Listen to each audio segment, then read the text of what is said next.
Camera 1. Camera 1.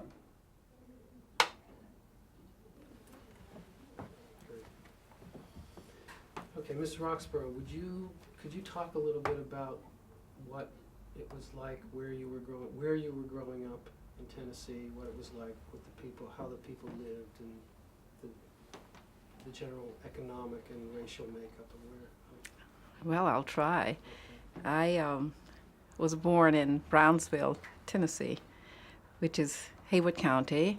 It's in the western part of the state, about 52 miles north of Memphis, which is the major city closest there too. And Brownsville still is the county seat of Haywood County.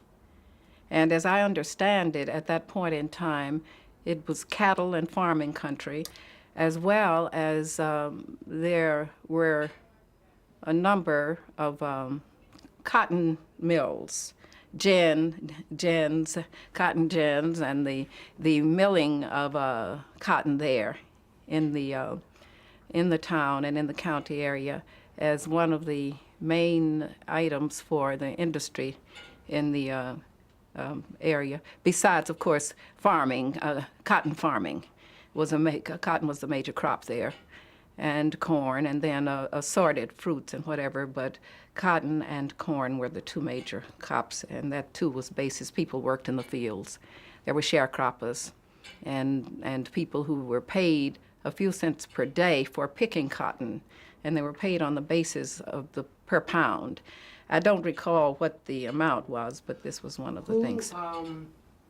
Who lived there? I mean, was it mostly white people? Was it mostly black people? Was it 50-50? No. Well, the predominant population for Haywood County was black.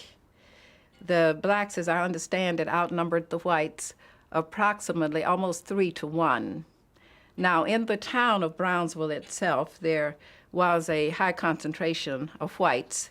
So I'm not sure about the balance, but I would say in the town itself, the population would be probably maybe 60-50 in terms of white versus black in that county seat. But in the general county, and as I also understand it, according to history, one of the reasons that was one of the two counties in which blacks after Reconstruction were denied the right to vote. They voted through Reconstruction, and then the right to vote was denied them by individuals attempting to register and so forth. Anyway, was because of the fear that the dominant population group, which were blacks, would of course be able to run the county and elect the officers who would serve as they had served in the post-Reconstruction period. My great-grandfather was what they called the High Sheriff of Haywood County. I don't know what a High Sheriff is today compared to the sheriffs, but okay, let me ask you, that's... going back to the 30s. To that, Just move a little bit to your left, too. to my left? Yeah. Okay. So could you tell me again that so in the 30s then black people were denied the vote. They couldn't vote. They did not vote after Reconstruction. They at the turn of the century, the last time blacks voted in Brownsville or Haywood County, as I understand it, would be about 1900. Okay. Mm-hmm. Can you tell me what relations between blacks and whites during the 30s were like? Well, they were generally good, depending on those with whom you talked. But incorporate my question to say that race relations or the relationship between blacks and whites was. All right, certainly. You were asking about the relationship between blacks and whites in the 30s. I think that perspective will depend on with whom you would talk. One thing, you don't have to qualify as you understand. I mean, it's understood. All right. It's as you understand it. So we know we're getting your opinion. Oh, you're not good. a historian, but that's so you don't. I've been disciplined like that, right. so it's. No, I understand that. Mm. So again, if you could start by telling me that the relations between the blacks and the whites, or something. Yeah, the relations. You were asking about the relations between blacks and whites. They were good. Actually, we lived in a checkerboard pattern.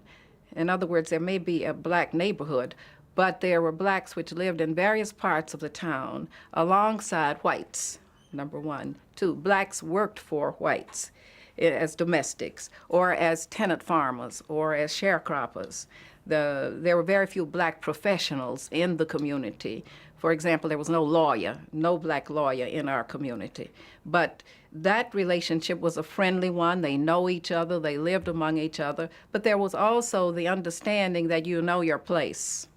And your place was one which was subservient to the whites with whom you were friendly, perhaps, but nevertheless, you did not function as an equal in their eyesight, nor did you act as if you were an equal by going into the same restrooms. You had colored waiting rooms and colored drinking fountains around the county courthouse and white fountains so labeled. So there was an understanding of the place, the subservient place of the blacks to the whites in the environment. And the relationships, however, were friendly. But there was a type of patronage. The whites had generally a patronizing attitude toward the blacks. Okay. What can you tell me about your family, your parents? What were they doing during the Depression? How did they earn their living? Were they working? Were they, you know, when you were growing up there, was there enough food on the table? Was it difficult? Can you tell me a little bit about what it was like just in your family and for your parents? Well, it was difficult. My parents both were teachers. They taught after World War I. They were married during that war. And they both taught in the Haywood County Training School, they called it at that point, and it ran from grades 1 through grades 12. My father was a coach, and he also taught woodworking and chemistry. My mother was an English, math, and Latin teacher. And they worked and made, I think the salaries were about, my mother made about $50 a month. Oh, yes. That was a good living wage. My father may have made a little more, but that's what they did. And they continued to teach through, well, let's see, my father stopped teaching when he inherited an undertaking establishment, which was a more lucrative way of earning a living. And my mother continued to teach until, the late 30s, I would say until about 1940. Okay. How did they, so in the 30s, let's say in the middle 30s, what was your father doing? What was your mother doing? How were they earning their living? And was this, and how much were they earning? And was this enough to feed their family? Well, as I said, my mother was teaching in the 30s, and my father, about the mid-30s, became an undertaker. And he earned his money. Now, I can't tell you what that income was. I only know that her income was about $50 a month. And his income was higher sometimes and lower, depending on who died and who could pay what besides pigs and barrels of corn and other things beyond cash that the relatives would not have. They talked about the Depression, and they said to me, I was born in the late 20s, that I was a Depression baby. That's how I learned about Depression. And I said, what is that? And they say, well, things are more expensive than we can afford. And a pound of sugar at that time, when I was born, after I was born, was 5 cents per pound. And of course, a large bag of corn was 50 cents. We lived on an area where we had a kitchen garden, so we had plenty of fresh vegetables because they were grown in our garden out behind the house. But we talked about the expense of clothing, the cost of clothing, which was expensive. Buying shoes, a pair of shoes would cost about $2 or $3, which was a lot of money. And we learned that although we were comfortable, we had ample food on the table, we knew that hard times be coming, as I said. As a child, I heard them talking about the Depression, and my mother said something about hard times. So one day she saw me saving a glass of milk, and she said, why are you doing that, Mildred? And I said, well, Mother, hard times be coming. And to me, that was saving for the Depression because I wanted milk for tomorrow. Great, thank you. Okay, tell me a little bit, and you've told me this before, what was your first contact with the NAACP? My first contact with the NAACP was getting a youth membership, which my parents purchased for me, and giving me the card and explaining to me that this was an important card because it represented something which would be helpful not only to me, but to so many people, so many black people who were not as fortunate as I. And that was my very first contact. Then we received the Crisis magazine as a part of the adult membership subscription. And there was an ad in there saying, would you sell the Crisis or something like that. So I said that I would like to sell this magazine, as a newspaper boy does. So, Okay, let's stop. Two. Sound rule 2. Okay, so starting with the beginning, we'll just take it from the beginning. If you can tell me the story of how you came to be selling. how did I start selling the Right. Crisis But magazine? you actually have to start it by saying you can't repeat back by saying you asked me how I did this and do it. You have to say I started selling it. All right. Or however, in a I declarative sense. Okay. I started selling the Crisis magazine after I received a youth membership in the NAACP. My parents had sent away for memberships for the family, for themselves and for me. And after I received this membership card, my mother told me how important it was and what it meant by way of providing help for people who were less fortunate than I, and also to help me when and if I needed help, which would be a result of my color and my being deprived of something which was rightfully mine as a citizen. She gave me a civics lesson in the process. Anyway, the Crisis magazine came with the adult membership, and I was reading it, having been shown it by my parents, and some things I understood very well, and they discussed the issues.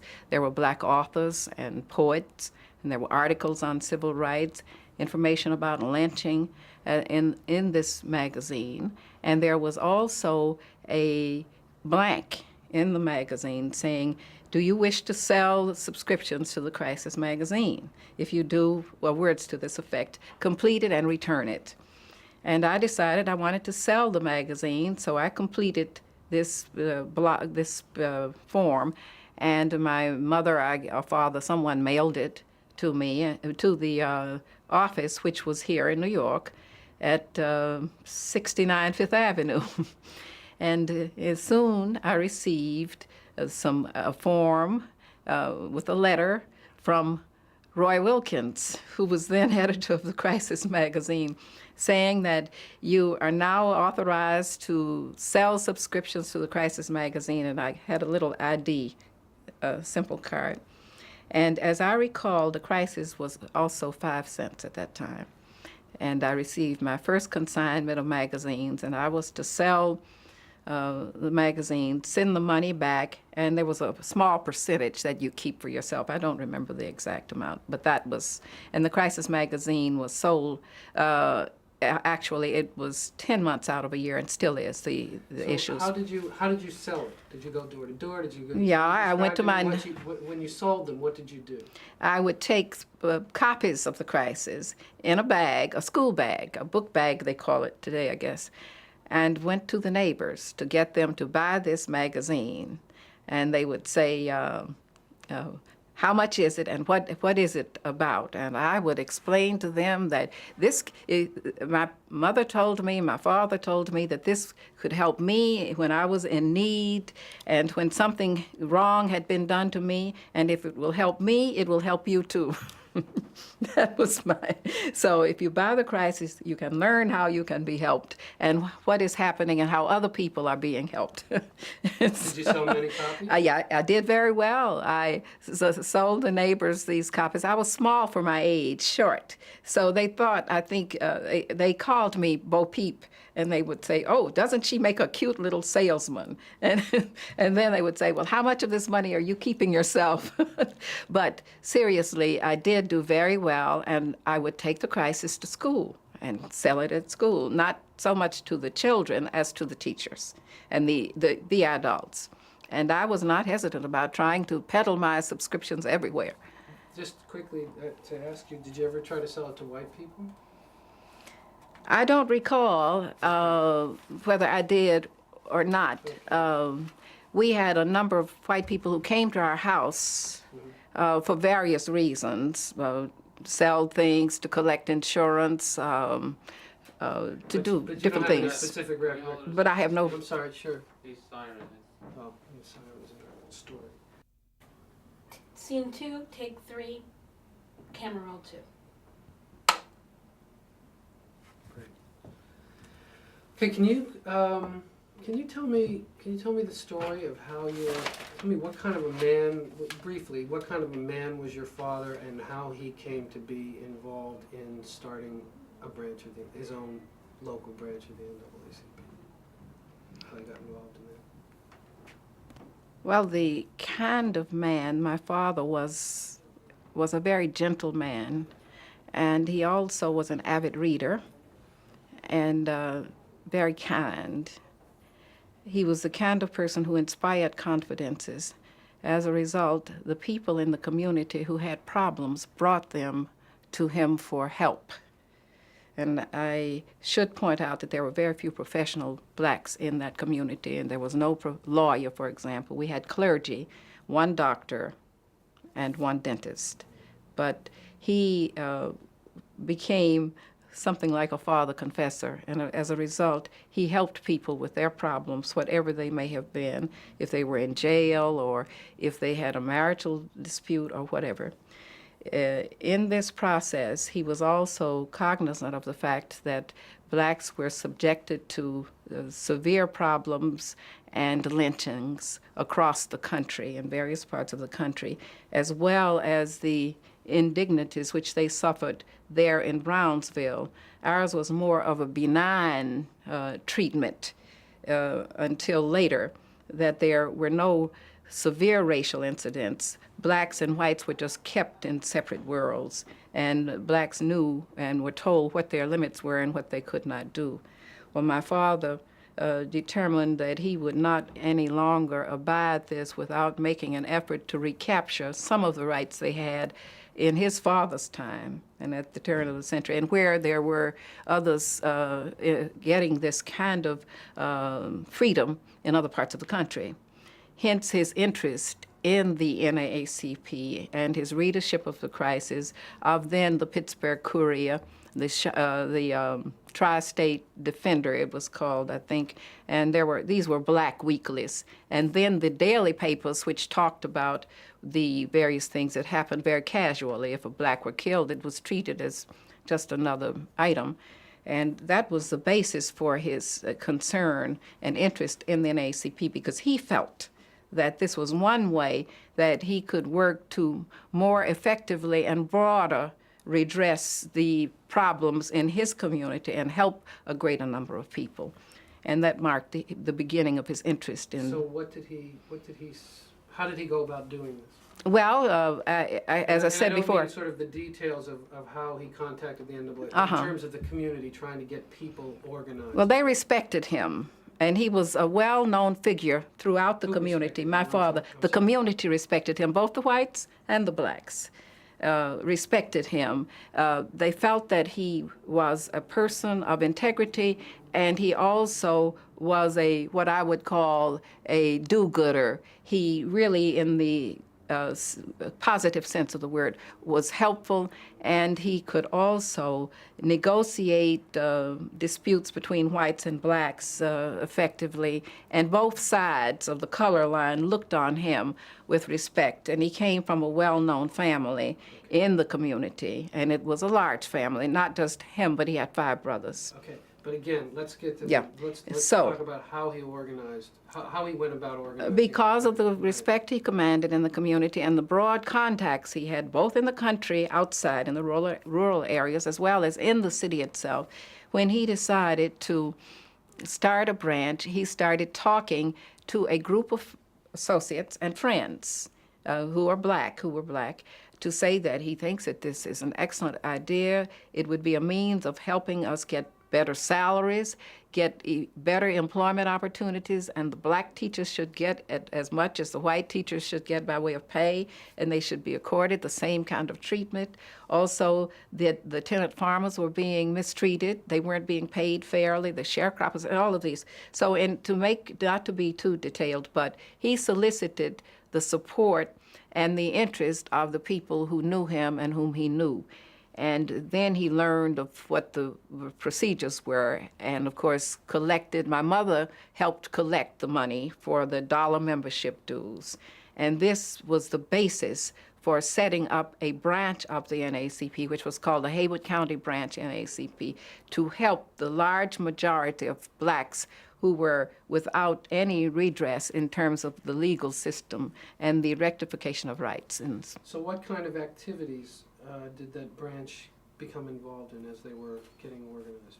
well, first of all, the branch, the first thing it did, it had a meeting a charter meeting to announce the charter and show its pride and commitment as a newly organized unit of the NAACP.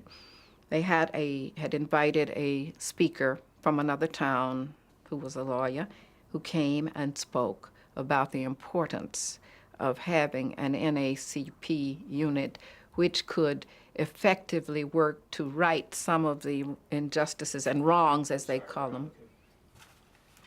Reload. Okay. Scene 2, take 4, sound roll 2, camera roll 3. Okay, great. Why don't we talk now about some of the different activities that your father and the people who got involved in the organization, in the branch, were doing? Well, some of the activities in which the branch became, the Haywood County Branch NAACP became involved were, one, they were interested in attempting to equalize teachers' pay, at least to improve it, if not equalize it. So a committee of the branch representatives visited the superintendent of schools to lay this before them, led by my father, and my mother was on the committee. That's one issue. Another problem involved tenant farmers who were being denied credit. The only way tenant farmers could survive during the winter months was to get credit from the local store and then pay up in when the harvest, or in the summertime, or whenever. And of course, they were being either denied credit or being charged extortionate rates. And complaints were made to my father about the treatment they were being accorded. There were just a couple of stores to which most of the tenant farmers went. So this again, and they were black, and this again was an issue which my father took up with as the branch, not him alone, but his leadership. He provided the leadership for a committee to visit upon these storekeepers and negotiate with them, and they were very nasty. But he also pointed out to them, and the committee did, that this was important because these farmers provided the produce on which the landowners depended, and which would eventually come to their shelves and their markets, and that it was in their best interest to make sure that these tenant farmers, the majority of whom were black, could survive during the winter so that they could harvest the crops. And they made some progress. Okay, okay, let's start again. Again, this is more detailed, frankly, than I need. Then you want, In fact, okay. There's another show on tenant farming, and they're going to All go right. into that. So really what I need is almost just a list. A of the shopping kinds of list. things- It's almost a shopping list of this is the kinds of things they engaged in. Well, the branch actively pursued the matter of equal pay for teachers, treatment of tenant farmers and sharecroppers, also preparing people for a campaign to register for the right to vote. And that required going to talk to people about what was important about voting, and that they should be able to write and comprehend certain level of reading material and so forth. That was another very important issue which they addressed. And the matter of the treatment which was accorded blacks who were put in jail for various offenses. That was another important issue. And the fact that they were really put in a holding cell area, which was overcrowded, and in other words, the treatment was not good for any human being. And that was an issue. Other issues involved the way blacks were treated by salespeople in the downtown or uptown stores. The fact that they were addressed by their first names, although their money was accepted, they were not treated as the white customers were treated with the same amount of decorum and so forth. Those were the kinds of issues about which they were concerned, as well as the... And what would they do with those? I mean, what would they do to redress those issues? Well, there was a committee for everything. It usually was the same committee. But they would visit up on the store owners to negotiate. Sometimes they were successful. Sometimes they were summarily dismissed, get out of here. But they would go back then. At times they would demonstrate. It was a small town with a courthouse in the center of town. And everything was around it, just as a wheel with the spokes. They would demonstrate in front of the stores that have signs. They went to the courthouse and stood on the courthouse steps with their signs, depending on which issue it was. And at first, it was they were greeted with amazement and derision. But eventually, people started noticing them. First, the blacks generally would not participate. And the more the people demonstrated, and the more, and when I say demonstrated, I don't mean a large demonstration. I mean, if they had a committee of 6 up there, a group of 10, that was a big demonstration. But, and on the weekends, everybody came to town in their wagons, or if they had old cars of the 30s, they'd drive in town for the day to shop and greet each other. It was a social day as well as replenishing supplies, so that they would pass through the crowds, the black crowds which gathered in certain areas of town on Saturdays to preach about the NAACP and what they were doing. And have you heard? They went to the courthouse and they demonstrated because Joe Jones was thrown in jail and he was beaten. Brutality was an issue too. These are some of the specific things which were happening. That's great, that's great. Now, can you tell me then what kinds of danger and resistance, was it dangerous for them? Was there a lot of resistance to what they were doing? And now I think we want to get into the story of the harassment. Well, at first, the whites in the town thought that the NAACP, as it was beginning to be organized, was a good Christian organization which would do good, just as the BYPU or one of these church clubs or groups which existed would do. Then as the demonstrations began and as they began to speak and become vocal, and blacks who had been quiet in the past were emboldened by the leadership of the NAACP branch, as they, heretofore those who had been satisfied and quiet, then they accused the NAACP of becoming a troublemaker, and that my father was the leader of the troublemakers in this town, and that this thing was beginning to get out of hand. So resistance started, and they were less tolerant as a general population. The law enforcement officials had not paid much attention before, but now they started enforcing unknown or little known laws about where you should walk on the sidewalk or how many feet you should be from the courthouse when you were protesting, or the law about not bearing signs which were offensive to others, or all kinds of contrivances. And it was during this period, one of the most important ways of stopping or reducing this kind of activity would be to attack the source of income or limit the source of income. So early on, there was a move afoot to make sure that they could secure the names of all of the teachers who belonged to the NAACP. And they made it known that they were securing these names one way or the other. They were trying to get members to tell who belonged, and because they couldn't get the membership rolls, which my mother had. And as a result, they would find out maybe one or two names, and they knew that my mother and father were members. So my mother lost her job. She was fired because of her NAACP activity. And a couple of other teachers were also. And then the others became frightened, of course, and they would not come to the meetings. They would support the activities, but not visibly so. They would contribute.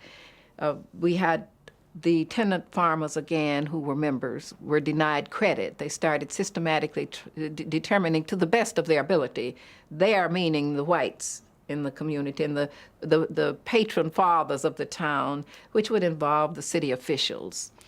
And you see, one thing which is important to remember about this, the blacks had a pipeline into the white community. So in large measure, they could find out what went on at these informal meetings they had to determine how to handle the niggers before almost the meetings were over. As an example, my father's half-uncle was mayor of the town. So there were ways of getting this kind of information sub rosa, and they could sort of cope or at least try to prepare themselves for this. And as the controversies heated up, the measures became stiffer. They threw more people in jail. They denied more people credit, and that was a key. Then they decided that they should teach my father a lesson. He was thrown in jail on a pretext of violating an ordinance about not disposing of trash at his business in the right way, and he was thrown in jail, and he was handcuffed and struck in the process with brass knuckles. And it was all contrived, but they felt that it was time to teach him a lesson, and that was one thing which was done. The other thing which was done was to start threatening the people who had relatives who died, that you should not send your body of your relative to Ali Bond, because if you did, you would suffer the consequences. You would not get any more credit, and you'd lose your job, or this kind of thing. They decided to subject him to economic pressure, and maybe that would teach this uppity man a lesson. So this is the kind of thing which happened in individual cases. We Okay, now then, but then it got worse. We're going to have to reload. Okay. Are we out now? We're out now. Okay. Escalate the violence and threaten how your father found out Scene the 2, take 5, sound roll 3, camera roll 4. So can you tell me what ultimately, as the violence increased against people and his particular father, what ultimately happened? What led to his having to leave town? Yes. What ultimately happened in the context of the branch's activity, for about 3 years, the activity of the branch escalated and broadened. And it was at the end of about 3 years that the whites realized that this wasn't just another Christian charitable group, that these people were troublemakers, to put it in the context of what they felt. And as a result, they felt that it was time to do something about it and teach people lessons. Therefore, they systematically attempted to cut off the income of those people who had jobs. And if they were self-employed, to reduce their ability to make money from the black community by threatening those who were their clients or patrons. And this is what began to happen in increasing numbers. As a result, people began to feel the pinch. And then there were arrests for various things, which most of the people, which they were not guilty, but you can always find a valid reason for an arrest. And they were thrown in jail. People who had never been near a jail in the past, who were people who were law-abiding citizens for one thing or another, and held overnight in a cell with people who had committed offenses as a means of teaching them a lesson. So these techniques increased. Then the matter of my father's patrons or clients, I should say, or those families who would have need for his services as an undertaker being threatened, his business fell off. In the last take, we talked about All that. right. Now I want to talk about how he came to be physically, his life came to be threatened. Well, what happened as this escalated, the people, the branch leaders, continued to be determined that they would not be intimidated, that they would continue their activities, despite the fact that some of them became frightened and naturally went undercover or decided that they would no longer actively participate, although they would provide some financial support. And my father said, we must go through, we must see if we cannot register, and we have the right to vote, and we have the right to be treated with dignity in this town. And he next went with a group to register to vote. And of course, they were denied this right, and they were also driven from the courthouse physically. Just the sheriff and some deputies or whatever came and literally drove them from the courthouse and refused to let them enter the room in the courthouse, which is where the registrar was.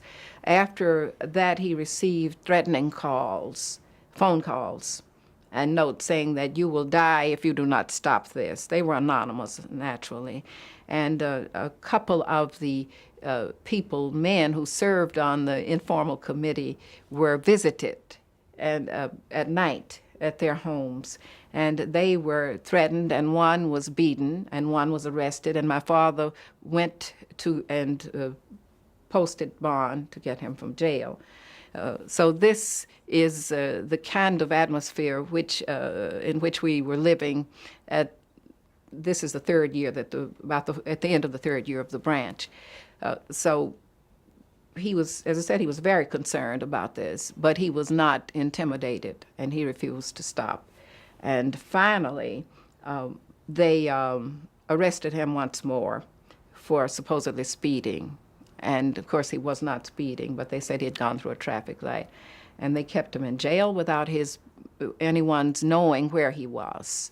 And when they brought him home that time after when they released him from jail. They had beaten him rather badly. And they brought him home in the evening after dark. I was home and in the living room. And I answered the door, and two men were there with my father between them. And they opened the door and says, here's your pa. You'd better take care of him because he's not feeling well. And they threw him on the couch, the living room couch. And of course, he was bleeding, where he had been hit with brass knuckles, and he was semi-conscious, really not conscious at that time. And I was home alone. Yes, my mother subsequently came home because she was, I don't know where she was, but she was not home with me. And she came home and called the one doctor that there was in the town, black doctor, to treat him. And of course they did. But he still felt that he had to do what he had to do, although his income had trickled to almost a non-existent level. He felt that he still had to continue to lead this. And there was a minister, a Reverend Buster Walker, who was one of the men who had been visited and threatened at night in his home, and told that if he didn't stop, he would pay a dear price for the results. And he did not either. Now let's talk about the night of the burning of the house, and the warning, and tell me that story of basically your father's, what really is your father's last day or last night in town. Well, after my father was beaten and his head was lacerated, my mother received a telegram that her brother had been seriously injured in an automobile accident in Kansas City, Kansas. So that she went to see her brother and to see how he was. I was left there in the house alone with my father, who then they had arranged for me to go and live with relatives up the street, a few blocks away, because my father did not want me there in the house. It was a large house, comparatively speaking, alone. And so I went to live with these relatives. I was in elementary school, of course, there in Brownsville. And he stayed in the house. And this was just before Christmas, a few days before Christmas, when she left. So my father had come by to see me on every day as he would come to town to closed down his business. By that time, there was not anything for him to do for the business because he had no customers. He would take care of papers, insurance papers, and do a variety of things for people, and mostly without pay, just to help. So he told me that he would see me on Christmas Eve. And I said, fine, and we would have Christmas dinner together at these relatives' house. So he went on about his business. And in the process, I don't know what you want me to, I'm sorry. Okay, hang on a second. Whether you want me to tell about my grandmother's, Let's cut for a second. I'm sorry, calling him, or whether you want me to tell how sorry. No, that's fine. I'm glad you asked, because now we Okay, know. I'll stick it. 2, take 6. Sound roll 3, camera roll 4. So why don't you begin to just tell me about that night? Was this Christmas Eve? I had seen my father on the 23rd of December, who said he would be back on Christmas Eve, and he would see me, and then on Christmas Day he would come to dinner with the family, with the relatives with whom I was living. He did not come on Christmas Eve, but I did not think much about that because we knew that he had different things to do, and that sometimes he also wound up going out in the county to help somebody in the country. So I didn't think anything about that. Then early in the morning, on Christmas, early in the morning before sunrise, we heard the fire alarm in the small town. A central fire alarm rang, and you could hear it all over the town. And you knew that it was a fire. It was some type of a siren which rang from way up on top of something or other. So we wondered where the fire was because we heard it. But we did not know until later that morning, after the sun had risen, someone came by, and I don't remember who it was, to say, the Bond house burned last night, telling my relatives. And that it's burned. The only thing left are 2 chimneys standing. And they don't know, but we understand that Ollie Bond was in the house. That is how I found out about the burning of the house. And we immediately went out there. They drove out there in a car, a family car, and I was in the car with them. And it was an antebellum house made of wood. So it burned literally to the ground, except for those huge chimneys. And we did not know that he was not in that house until, and someone said, we must go and tell Mother, meaning my grandmother, about this. And they drove to the country 6 miles away and told grandmother about the house burning. And she said, well, we don't have to worry about Ollie because he left last night.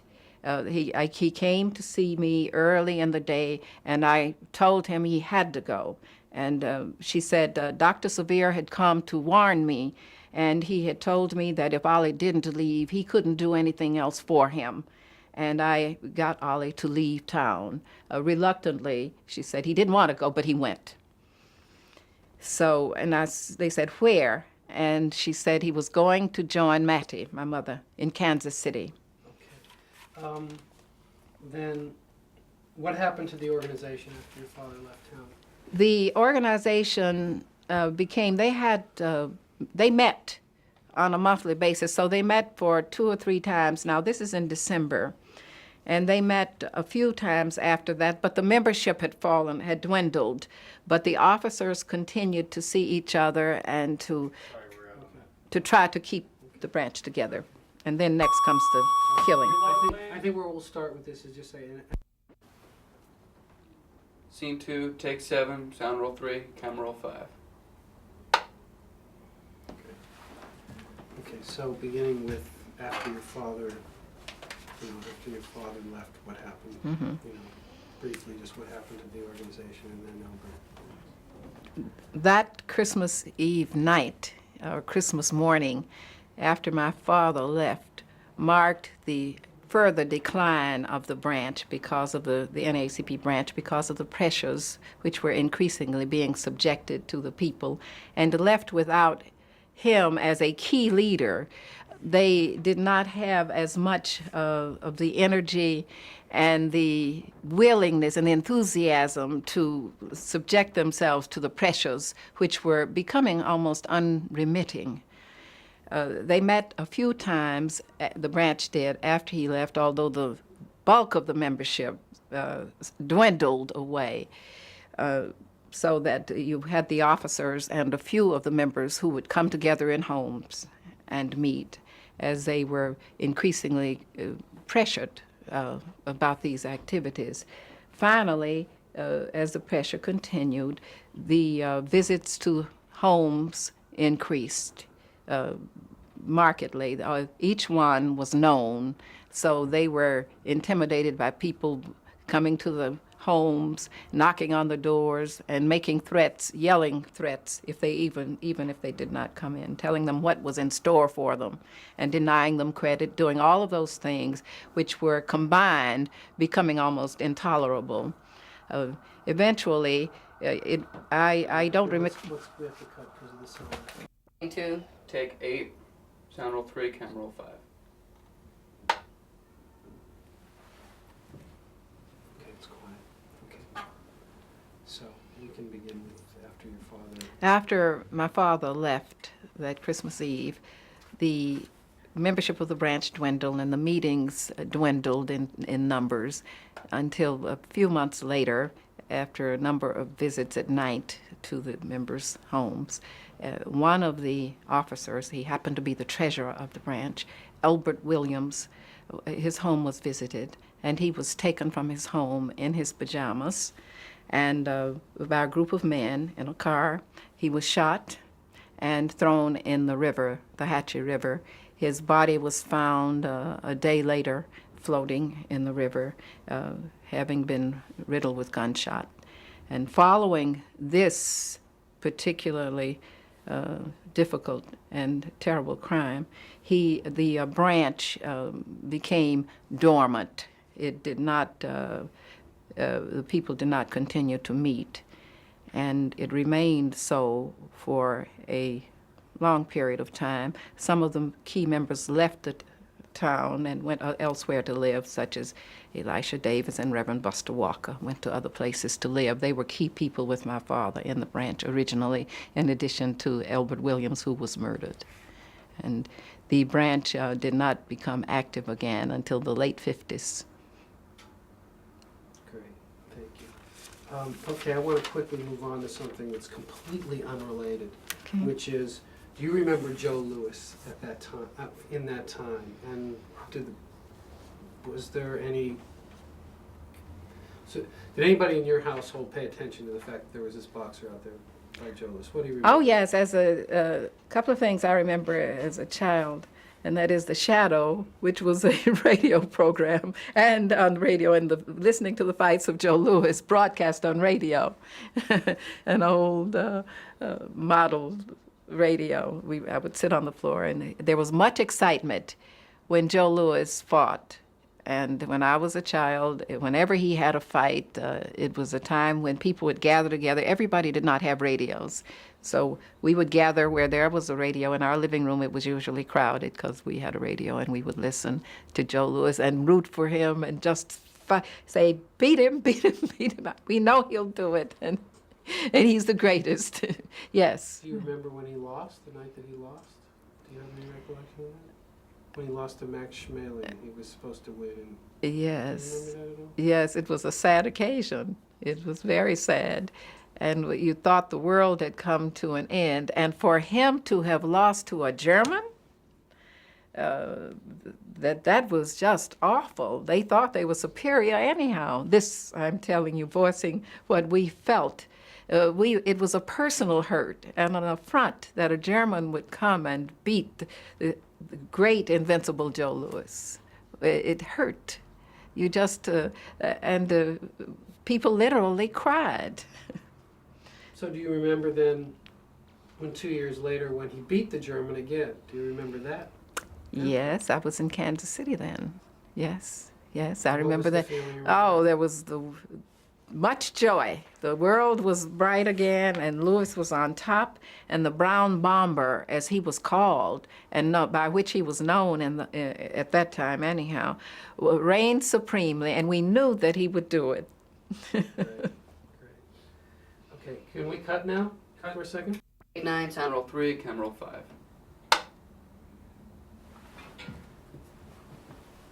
So, can you remember how you felt as a young child at that time when you saw that your house that your house was burned down and that your father might be in it?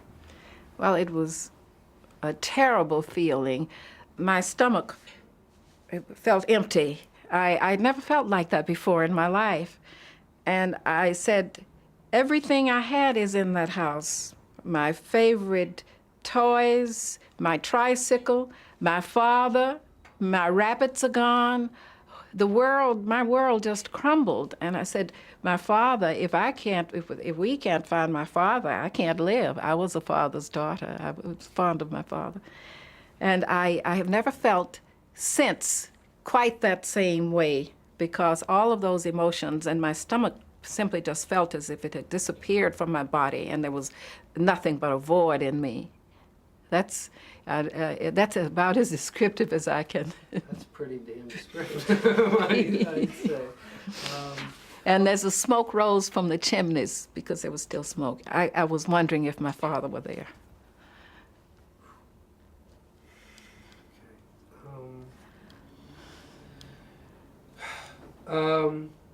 Okay, if you can just do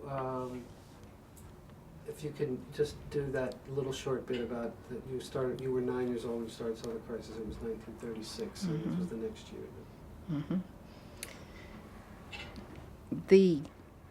year. My parents read the Crisis magazine before our branch was organized, and we were avid readers, and they had Okay, wait a second. us Just read. simply, All right, I just need the all right. declarative connective. Oh, you don't need sentence. anything, okay. No details. You don't need to know what the magazine is. No. All right. I think it was 1936 when I started selling the Crisis magazine. I was about not quite 9, 8.5 years old, and following my great venture selling the Crisis magazine, the branch, the NAACP branch, was formally chartered in 1937, which began the branch activity officially. Great. Okay. Thank you. Cut. And sound roll. 3, camera roll 5. When my family relatives drove up to the house, or at least where there had been a house, it was one of the worst periods in my life, worst times in my life. I felt as if my stomach had simply just dropped out of my body. There was a void there. There was nothing. And I could only think, this was my home. What has happened? My toys, my tricycle, my rabbits, my beloved rabbits that my father was taking care of, and most of all, my father who was there yesterday, and where is he? And I looked at the 2 chimneys standing and the smoke rising nearby the chimneys, and I wondered if my father were there.